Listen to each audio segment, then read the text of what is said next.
Live from WRAL News Headquarters in Raleigh, your number one source for local news. WRAL News, coverage you can count on. Breaking news this noon, police are investigating a shooting at a high school in Iowa. Ken Smith is in the WRAL Live Center with new information from the sheriff's office. And last night's rain is long gone, but this system is really starting to get cranked up. It arrives here Saturday. I'll show you what to expect in terms of rainfall and any wintry weather. And making way for progress. Demolition will soon begin in downtown Raleigh, where construction will begin on a new city hall. At breaking news this noon, a heartbreaking trend carries over into the new year. Authorities are investigating a shooting at a high school in Iowa. Good afternoon to you. I'm Jeff Hogan. And I'm Michelle McConaughey in for Renee Chu. Thanks for joining us. This all happened in the city of Perry, which is about 45 minutes northwest of Des Moines. NBC News is reporting several people were hurt, including 2 students and a school administrator. Also, the shooter is reportedly dead. Ken Smith has been monitoring developments and joins us now with new information from the WRAL Live Center. Ken. Hey, Michelle and Jeff, we want to set the scene for our viewers this noon hour here. Right now behind me, there's a live picture outside Perry High School there in Iowa. You can see heavily armed law enforcement officers outside that school. I want to give you another live picture as well. This is the front of the school. That's the Perry Performing Arts Center right there. Again, just all surrounded by crime scene tape. The sheriff's office there in Dallas County held a news conference about 45 minutes ago. Sheriff Adam Infante said the information will be limited as authorities notify family members who were injured in the shooting. The sheriff did make it clear that there was no further danger or threat to the school or the public. Now, here's what else the sheriff was able to confirm. The call came in around 7:37 this morning, Iowa time. Iowa's an hour behind us, so it's about just after 11 o'clock there in Perry, Iowa. When officers arrived at Perry High School, they found multiple gunshot victims. Again, NBC News reporting the injured includes 2 students and a school administrator. The suspected shooter is down. The sheriff did make the point. The time of day this happened, early in the morning before school started, likely reduced the magnitude of this trauma. This happened at approximately 7:37 this morning. School didn't start yet, luckily, so there was very few students and faculty in the building, which I think contributed to a good outcome in that sense. Again, you're looking live pictures now outside Perry High School. Another news conference is scheduled for later on today. By the way, this has happened the first day back to school since the students had been on winter break since December 22nd.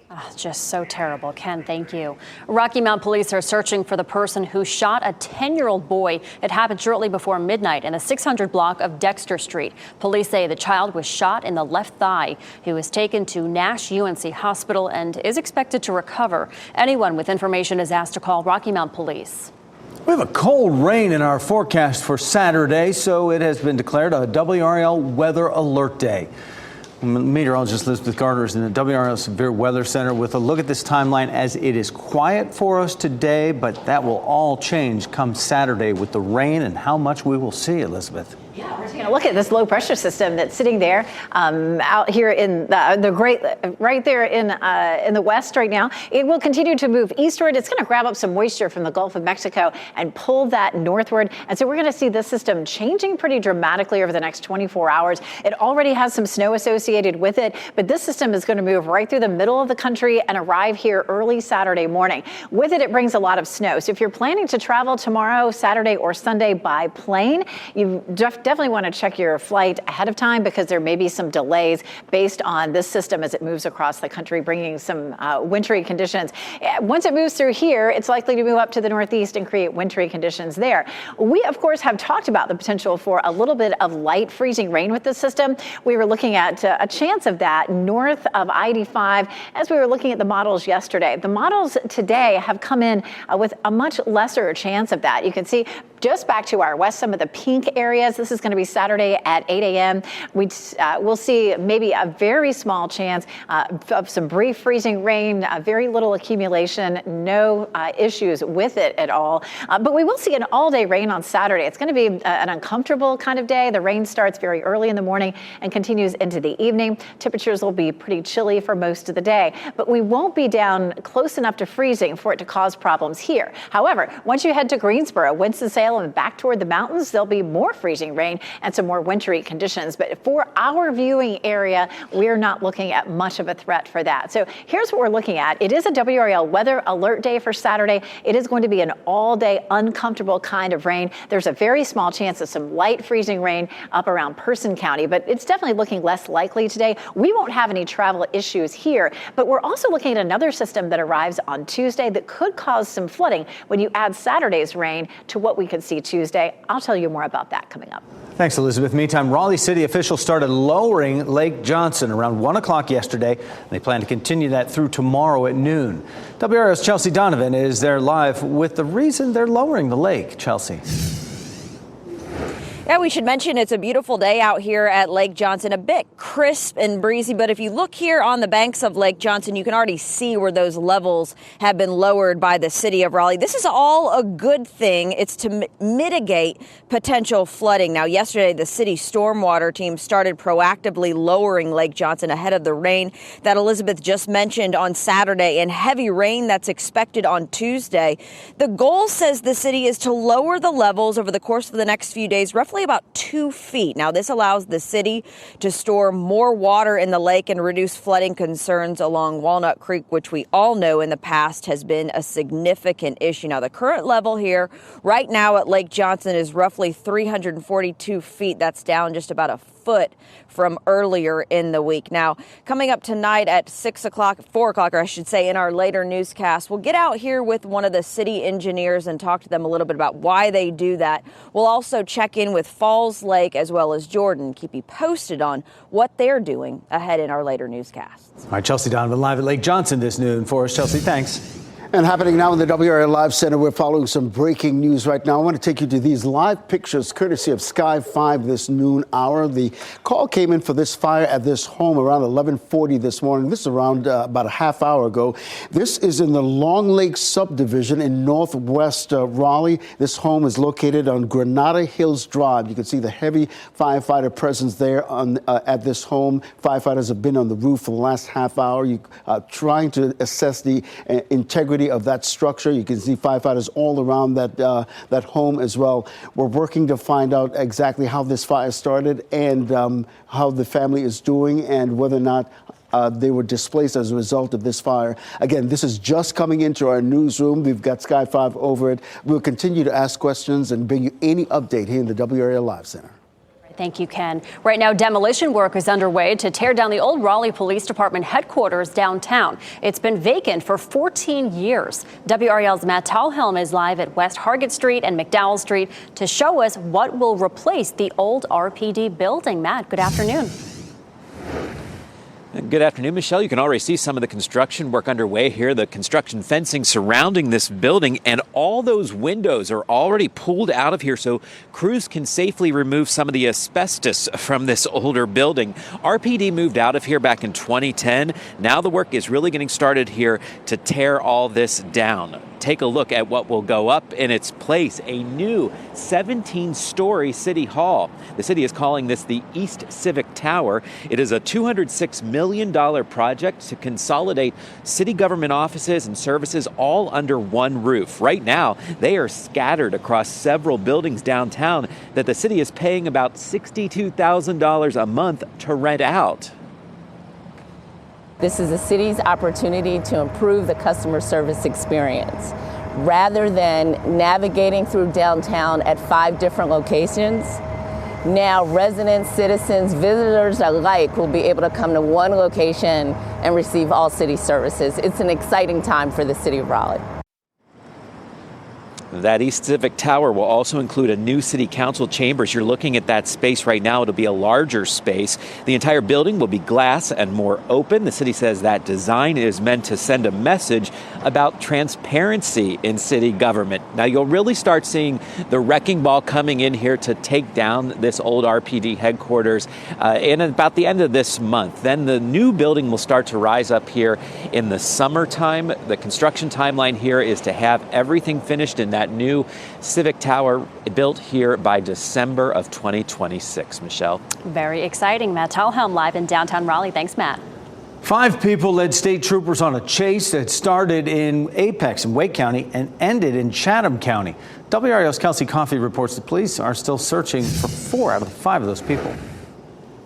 Right now, the folks at the Highway Patrol here are just working to piece all of this together. I'll walk you through how everything played out. So first, the suspect stole a 2011 Kia Forte out of Johnston County. That's according to state troopers. Take a look at this security camera video. It captures the moment troopers were chasing the suspects in the Kia. Viewer video shows the chase ended when the driver ran off the road into a ditch. The chase started in Apex and ended on O'Kelly Chapel Road in Chatham County. Troopers say once the driver crashed, the suspects ran into the woods. One of the suspects, 16-year-old Jaden Williams, was caught. He was arrested last night. We're working to get an update on whether the 4 other people involved have been arrested. Kelsey Coffey, WRAL News in Raleigh. New information this hour about a pedestrian who was hit and killed on Hammond Road. A driver faces 2 charges, including misdemeanor death by vehicle. Raleigh police say a driver was headed northbound approaching the I-40 underpass. A pedestrian was sitting in the far left lane facing east. Police say it appears that the driver failed to reduce speed and struck the pedestrian. The names have not been released. And firefighters in Sampson County are working to determine what started a house fire around midnight. This was the scene on River Road when the WRAL breaking news tracker got there earlier this morning. Several fire departments responded, including Clayton, Taylor's Bridge, and Turkey. Smoke could be seen coming from the back of the house. We are working to confirm whether anyone was hurt. Firefighters are working to determine what started the fire. Mobile sports betting will launch in North Carolina before in-person sports books show up at arenas or other venues. That's what the NC Lottery's head of sports betting decided this morning at a committee meeting. The commission has not announced a date for when bettors will be able to wager on sports on their mobile devices. Last week, 7 mobile sports betting companies, including industry leaders like FanDuel, DraftKings, BetMGM, and ESPN Bet, all applied for licenses to accept bets in North Carolina ahead of an initial December 27th deadline. Carolina Hurricanes completed their purchase of Backyard Bistro. The restaurant and bar sits just across the street from PNC Arena and Carter Finley Stadium's complex. PNC Arena is set to undergo a $300 million renovation in coming years, and significant development is expected around the arena as well.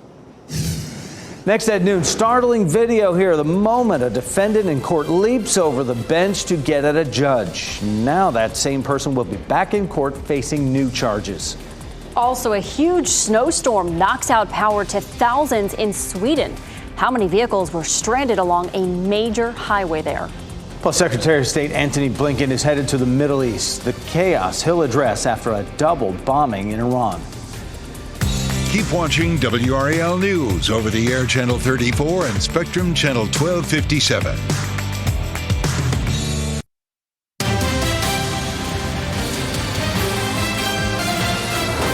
A 3-time convicted felon who attacked a judge in Las Vegas is due back in court today on new charges.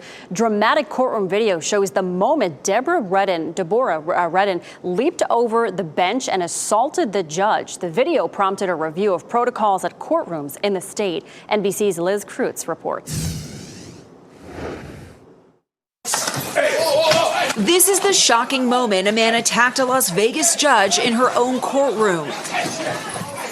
Clark County District Court Judge Mary Kay Holthus was in the middle of sentencing 30-year-old Deborah Redden to prison for attempted battery for substantial bodily harm when he unexpectedly jumped over both the defense table and judge's bench and tackled her.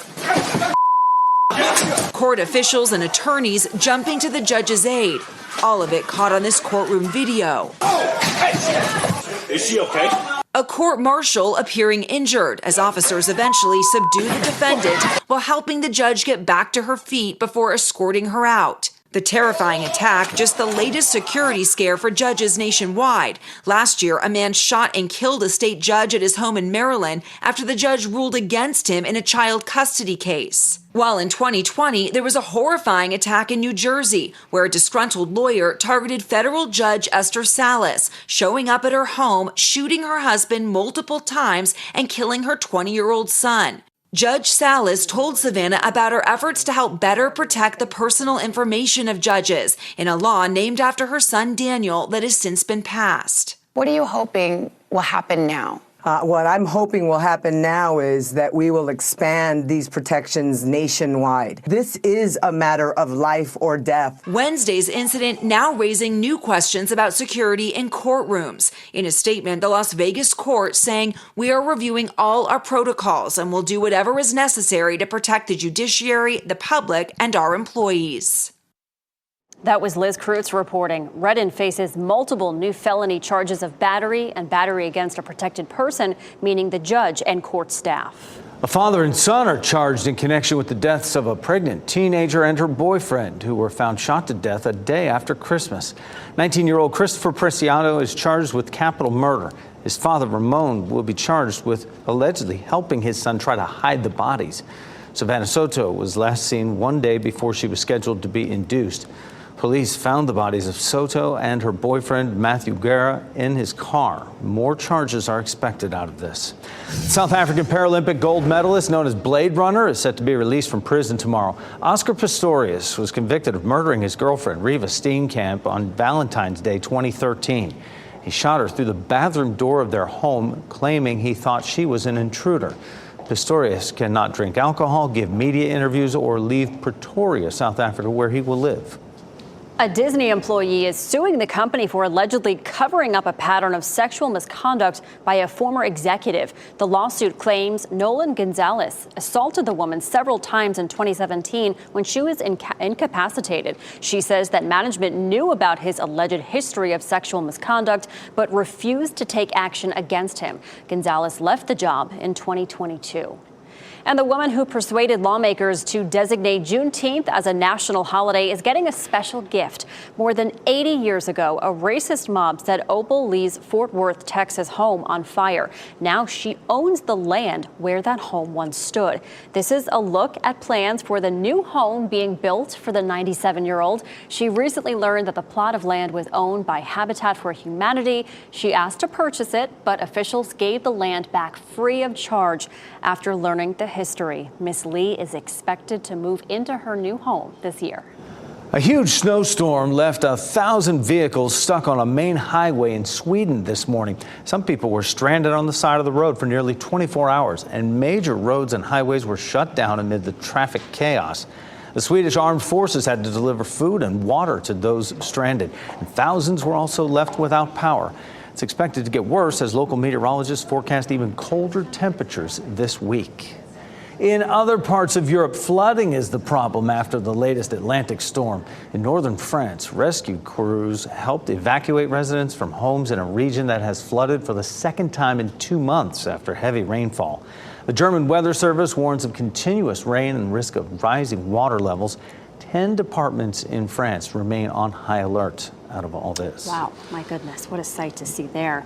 Talks of some potential flooding here for us this weekend because of some rain. But right now, it's pretty nice outside. Meteorologist Elizabeth Gardner with a live look at RDU. Some favorable travel conditions if you're traveling today. Yeah, right now looks good, but that system's getting cranked up across the middle of the country, and it could produce some winter weather, not here, but in other places that could cause some airport delays starting as early as tomorrow and all the way through the weekend. We're not likely to see any flooding here this weekend, but the rain that we see on Saturday added to what we'll see on Tuesday could create some flooding by Tuesday when we see that system coming through. 49 is our current temperature, so not bad out there. It's dry. Our dew point's way down at 25. We'll see temperatures climbing into the low 50s with some increase in our cloud cover. It's a little bit breezy out there too this afternoon. Expect winds to be gusting up to around 20 miles per hour. 48 Southern Pines, 46 Goldsboro, 46 South Hill, 51 in Fayetteville. So it's a fairly quiet day for us today. Looking looking at that high around 50 in Raleigh, 50 in Durham, and 53 degrees in Fayetteville.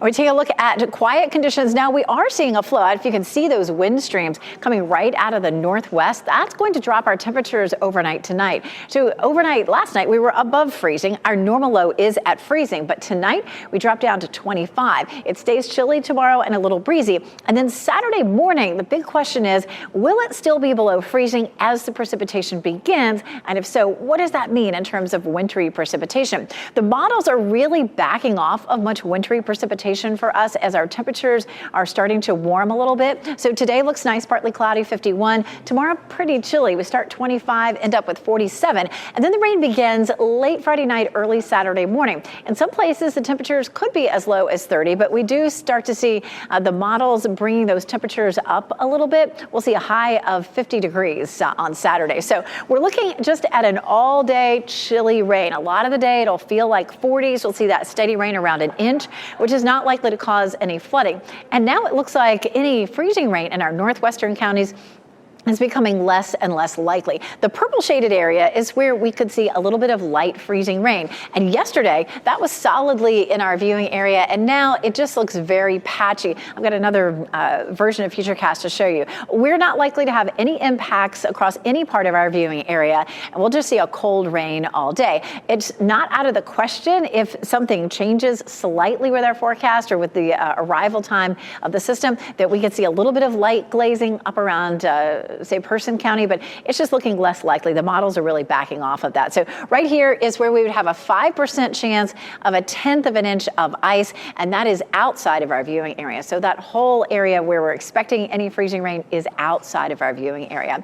Because of the rain that we've seen over the last few weeks, our drought monitor is looking better. It comes out on Thursdays. Last week we had abnormally dry conditions from Raleigh westward, and now most of our counties have come out of abnormally dry conditions. We still have some drought situations back out in the western part of the state, but things are looking good for us. Because of the potential for an all-day chilly rain on Saturday, it is a WRAL weather alert day. We're also watching Tuesday closely. We could see 2 to 4 inches of rain on Tuesday, which could lead us to some flooding. I'll walk you through that and show you how much rain we could see where you are coming up.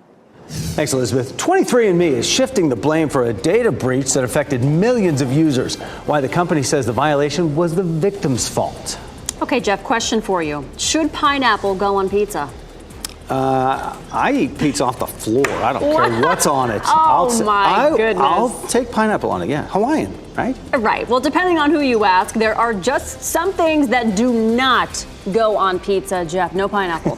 How one pizza chef is trying to tickle taste buds one slice at a time. Commemorative coins honoring abolitionist Harriet Tubman are now available for purchase. The coins went on sale at noon. There are 3 to choose from. These are them, the $5 gold coins, $1 silver coins, and $50 coins. Each commemorates the bicentennial of her birth. The new coins can be purchased online and in 3 U.S. Mint stores. Proceeds go to the National Underground Railroad Freedom Center and the Harriet Tubman Home. The release of the Tubman coins comes after a push by some lawmakers to have Tubman replace President Andrew Jackson on the $20 bill stalled. Americans bought more than 15 million new vehicles last year, up 12% from the previous year. It's also the biggest year-over-year increase in a decade. The jump comes despite strikes, high interest rates, and chip shortages that stalled new car production. Electric vehicle purchases also rose 47%. Gas hybrid sales also saw a 54% increase. 23andMe faces a class action lawsuit after a data breach last October, but the company is blaming its users. The company says the breach occurred through a tactic called credential stuffing.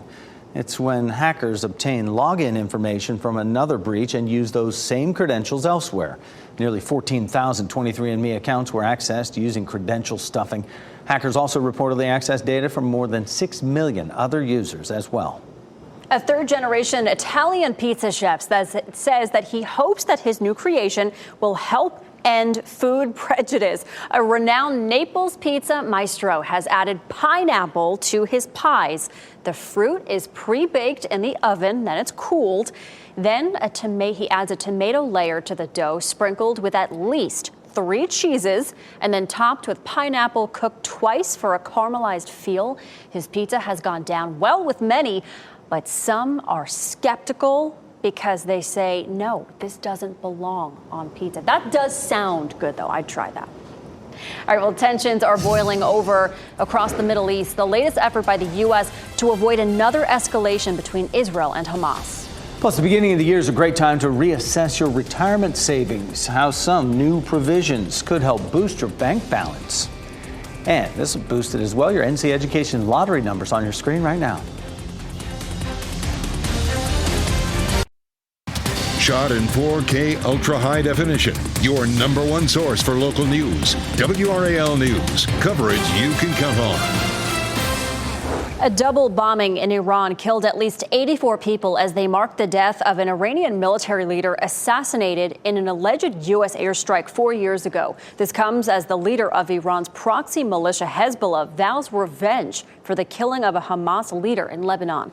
NBC's Raf Sanchez has more from Tel Aviv.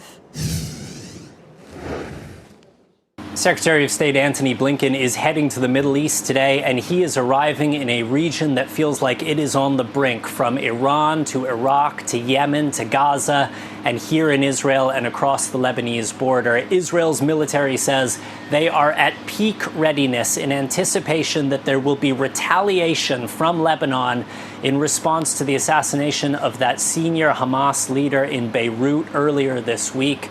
The head of Hezbollah, the powerful Lebanese Shia militant group, says that the assassination will not go unpunished. There has already been intense fighting across the border. Just today, Israel's military saying a number of rockets fired into northern Israel. They say they've responded with airstrikes and with mortar fire. But the question is there more to come? And if so, at what scale? The U.S. has been very, very concerned since October 7th about the possibility that the war in Gaza could spread across the region, and been especially worried about the possibility of escalation between Israel and Hezbollah. A senior U.S. official is here in Tel Aviv today. His name is Amos Hochstein. He is President Biden's troubleshooter when it comes to Israel-Lebanon issues. He will be meeting with Prime Minister Benjamin Netanyahu later on today. All of this coming as Iran's leadership shaken by that massive pair of explosions yesterday, the 4th anniversary of the killing of Revolutionary Guard leader Qasem Soleimani. At least 84 people dead in Iran. Iran's president is blaming Israel. Israel so far not commenting, but the U.S. says it appears more likely that this bombing was carried out by ISIS or other Sunni jihadist groups. Raf Sanchez, NBC News, Tel Aviv. We're getting a better understanding of the moments leading up to that fiery crash at a Tokyo airport. Officials in Japan released part of the communications record between air traffic controllers and the aircraft involved in the crash. Those recordings show the air traffic controller did, in fact, give permission for the Japan Airlines aircraft to land, and that the Coast Guard aircraft was not authorized to enter that runway and take off. Authorities say they believe the air traffic controller's instructions were appropriate at this time. The National Transportation Safety Board has recovered the flight and voice recorders of the Coast Guard aircraft and will investigate the circumstances that led to the accident. And Ken's with here in the WRAL Live Center, just updating that school shooting in Perry, Iowa at Perry High School. Right now, I want to take you to these live pictures. This is the area where students and families are being reunited as a result of that shooting that happened around 7 o'clock this morning, Iowa time. Remember, Iowa is an hour behind us. I want to give you another live picture to give you some perspective here, because this is what it looks like outside Perry Middle School. Apparently, Perry High School and Perry Middle School are on the same property. Of course, this school on the heavy guard as well. Let's give you a rundown of quickly what happened. Around 7:37 this morning, the call came out about an active shooter situation at Perry High School. When officers arrived on the scene, they found multiple victims. NBC is reporting that 2 students and a school administrator were shot and injured. The shooter is suspected to have died in this situation. The sheriff says there's no further danger or threat to the community. Another news conference is scheduled for later today, where we should get a lot more answers about what happened there in Perry, Iowa. Ken, thanks for that. It's January, and so begins another chance to bolster your yearly retirement savings. For some, trying to save for retirement is made harder when you also have to pay off student loans and build up some emergency savings. Mike Valerio details how the newest retirement laws can help you stretch those dollars. Is bolstering your retirement account one of your goals for 2024? Well, 4 new work benefits starting this year could help you. The first one aims to help those who are still paying student loan debt. The idea was to make it easier for those younger employees to be able to start their retirement savings journey by giving them credit for paying student loan payments and counting those student loan payments as essentially contributions, and they'll get a matching contribution for those student loan payments. 2 other provisions help with emergency savings. The vast majority of working Americans don't even have, a few $100s in cases of emergencies. The first is what's called a sidecar account that employees can contribute up to $2,500 as an emergency fund while still earning an employer match in their 401k. The second would allow employees to access up to $1,000 a year from their 401k without being hit with a penalty. If they just took money out of the plan without any special rule like this, it would be a 10% penalty. The final provision will allow part-time employees to participate in company 401ks after logging 500 hours over a 12-month period for 2 consecutive years instead of 3. In the end, it's up to your employer as to which of these new provisions they want to adopt. Of the 4, they are only required to implement 401k access to part-time employees. Just ahead, the Golden Gate Bridge is finally outfitted with something that's been in the works for many years.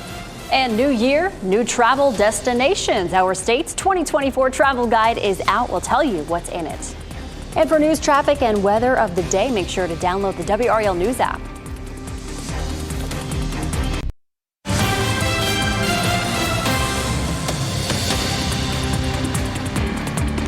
Here in the WRAL Live Center, we're following some breaking news out of Goldsboro. We want to take you right now to these live pictures Sky 5 that just arrived over Berkeley Mall.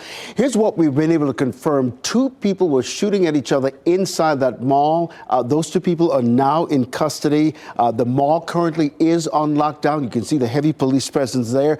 We're also told that nearby Greenwood School is on lockdown as well. We're asking many questions about what happened here. Of course, we'll keep you updated here in the WRAL Live Center and online at WRAL.com. All right, thank you, Ken. After decades of delays, a suicide prevention net at the Golden Gate Bridge is finally in place. The 20-foot wide mesh net lines both sides of the San Francisco Bridge to deter people from jumping off of it. Though it will prevent someone from dying, workers say a fall on the net can still cause serious bodily harm. More than 2,000 people have reportedly used the bridge to commit suicide since 1937. And there are resources for those in need of help. If you or someone you know is in crisis, dial 988 to reach the National Suicide Prevention Lifeline. You can also find county-by-county mental health support resources on WRAL.com/gethelp. Get ready for the return of Mr. Monk, how real-life events prompted creators to bring back TV's favorite OCD detective. And not sure about your relationship status? Don't worry, one candy company has you covered. A treat you can share with your person this Valentine's Day.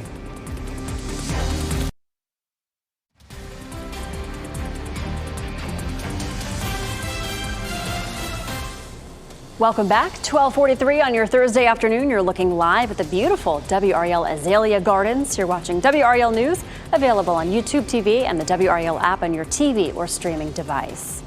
More than a decade after the show's final episode, Monk is back. The OCD detective returns in a new movie that's streaming now on Peacock, Mr. Monk's Last Case. Mark Barger talked to the Emmy winner who plays the title character about what spurred his return. Some experts are predicting that the second wave of the pandemic could bring even more infections and fatalities. A public service announcement in COVID's early days showing obsessive-compulsive detective Adrian Monk trying to cope. 35 bottles of beer. Caught Tony Shalhoub a bit off guard. We were kind of stunned, surprised at how well received it was. Well enough. There he is. To revisit the character for the new Peacock movie, Mr. Monk's Last Case. Look at us. Everybody's you. They're going to hate it. Maybe Monk wasn't as loony as he is. It wasn't as neurotic as we all originally thought. But the quirky crime solver's return comes with heightened personal stakes. That was no accident. He was murdered. You have to help me. There's also some inner turmoil that echoes It's a Wonderful Life. Of course, that was a life-affirming, movie. You ended heartwarming, and celebrated. It turned out it celebrated life, even though it had dark elements. And Shaloub admits that darker territory was a risk. We felt it was justified because the world had shifted. The world had changed. Monk would have had to have changed that much too. Yet not so much to spoil the fun of reuniting the cast. Seeing their excitement and enthusiasm for revisiting these characters, it was great. For what's billed as Monk's last hurrah. Mark Barger, NBC News. And show creator Andy Breckman, who you just saw there in Mark's story, says he is leaving the door ever so slightly cracked to revisiting Monk again in the future. Visit North Carolina released its 2024 State Travel Guide, and this year's edition features more than 150 towns and cities and highlights nearly 350 attractions, restaurants, lodging properties, and events. The guide is free. You can pick up a copy at state welcome centers or by requesting a copy over the phone or online. The Wright Brothers Memorial will offer free admission several days this year. Admission to the site in Kill Devil Hills is usually $10 for people age 16 and older. There are 8 days this year, though, where everyone gets in free, with the first happening January 15th for Martin Luther King Jr.'s birthday. We have the other dates on WRAL.com. So much to see here in Lots North of Carolina. sunshine down there at the coast, Yes. Plenty to do every time of the year as well. And, our winters usually aren't too terrible. Not too bad. Right now. We're right in the middle of it in January here. Elizabeth Gardner in the WRS Severe Weather Center. We see a little wind kicking up out there. Yeah, a little bit of cloud cover here. Usually that's if the sun is shining on the whirligigs, they're a little easier to see, but you may have to take my word for it.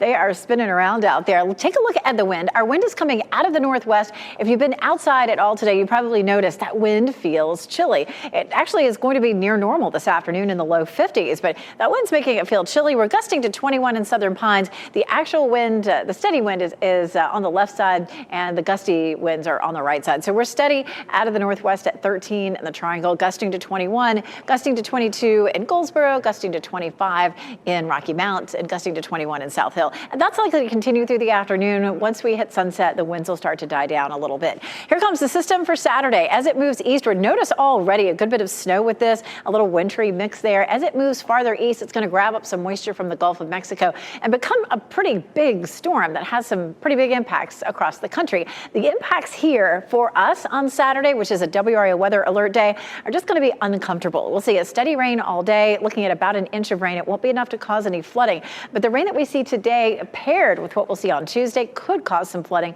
We'll talk more about that. Now, a day or so ago, it looked like that we would have maybe a little bit of light freezing rain near the Virginia line, particularly north and west of I-85. The models have really backed off on that today, so currently it looks unlikely, but check in with Kat and Mike this evening, and they'll have the new runs of the computer models. We are likely to see winter weather in the mountains on Saturday. Some freezing rain for our viewing area is looking less likely. Travel issues may happen across the country, but we are not likely to see travel issues right here in our part of North Carolina. This is where we'd have a better chance of seeing at least 1/10 of an inch of freezing rain, and that's going to be in the foothills and to the mountains, all the way down towards, say, High Point, even towards Charlotte. But for us, we're really out of the contour for any freezing rain, and the models really back that up too. Here's a look at 3 a.m. on Saturday. It will be cloudy. We start to see that precipitation inching toward us by around 4 or 5 a.m. And you can see here's the pink. That's where we would have a little bit of light freezing rain. It's sitting right at the Virginia, North Carolina line, and it just doesn't sit there very long. It's not long enough for us to really have any freezing rain. So as long as nothing changes with this model, it really doesn't look like we'll have any freezing rain. Now, it will rain for a good bit of the day, especially in the morning. Watch what happens during the afternoon. By the time we get to mid-afternoon, it starts to lighten up just a little bit, but it's probably going to be with us into dinner time or so with cloud cover behind it. This is a look at our forecast rainfall with this system, anywhere from 3/4 of an inch to maybe 1.25 inches. Again, that's not likely to be enough to cause any flooding, but if you're headed to the mountains, there is likely to be some snow, at least in the morning on Saturday. I don't know if I'd rush there to ski because it looks like it may change over to rain during the afternoon Saturday, but you head up north of DC and boy, look at that red shaded area. That's where there's a really good chance of 1 inch of snow. We jump ahead to Tuesday. We'll likely have 2 to 4 inches of rain on Tuesday, possibly some thunderstorms. It's too early to tell about severe weather, but boy, Tuesday looks like we could be in for some heavy rain. Saturday's a WRAL weather alert day, and we'll be keeping our eye on Tuesday. It may be a WRAL weather alert day too in a few days. All right, thanks, Elizabeth. The family pet went outdoors to do her business and falls victim to a coyote attack. Never fear, Binks the cat is here. How this cat came to the rescue. As we wrap things up, here's a look at a few of the headlines we're following today. Police have confirmed multiple people were shot at a high school in Iowa. NBC News reports the shooter died from an apparent self-inflicted gunshot wound. Also reporting 3 others, including 2 students and an administrator, were shot. All the latest developments are coming up next on WRAL during NBC News Daily. And Goldsboro police say shots were fired inside Berkeley Mall. This is a live look right now from Sky 5. The department says no one was injured. The mall and Greenwood School are both on lockdown. Police tell WRAL 2 people are in custody. We'll bring you updates as we get them on WRAL.com. And with the risk of heavy rain in the forecast over the next few days, crews are lowering the water levels at Lake Johnson. City officials will lower the lake by around 2 feet to reduce flooding concerns along Walnut Creek. Water will be pulled from the lake until noon tomorrow. Lake Johnson's water level can be adjusted again after Saturday's rain if necessary. As we step into 2024, WRAL News wanted to know, what do you see or wanted to see for the city of Raleigh in 2024? We posed that question to residents, leaders, families, and children, and here's what we heard.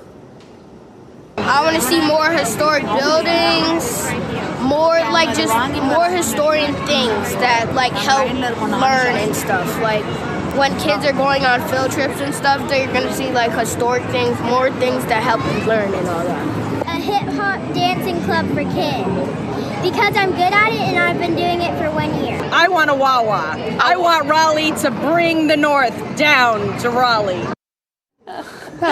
You can visit WRAL.com to hear more resolutions from local residents. I love it. Well, if your new year is beginning with a situationship, Sweethearts Candy may have the perfect treat for you. The candy brand is known for heart-shaped candies with sweet nothings written on them.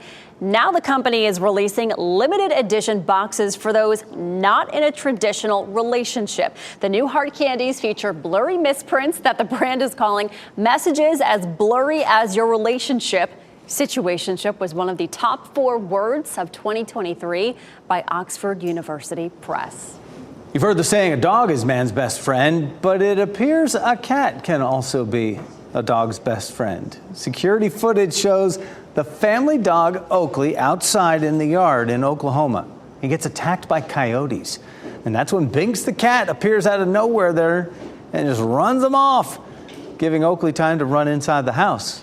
Binks is a stray, but her family cares for her, and Oakley was badly hurt but survived. My goodness. All right, our pet of the day, a cutie from the SPCA of Wake County. Zero is a 9-month-old neutered male puppy. He weighs 39 pounds. The overgrown puppy is cuddly, playful, young guy who can get a little nervous around new people or young kids. Zero is also deaf, so he looks to his human to help him understand and navigate the world. Deaf dogs can be trained like any other dog using hand signals instead of verbal commands. Zero would probably enjoy having a dog friend in his new home. And for more information about meeting Zero, he is so cute. You can visit spcawake.org. A 13-year-old from Oklahoma has done something no human has ever done before. He beat the original Tetris, and his reaction is priceless.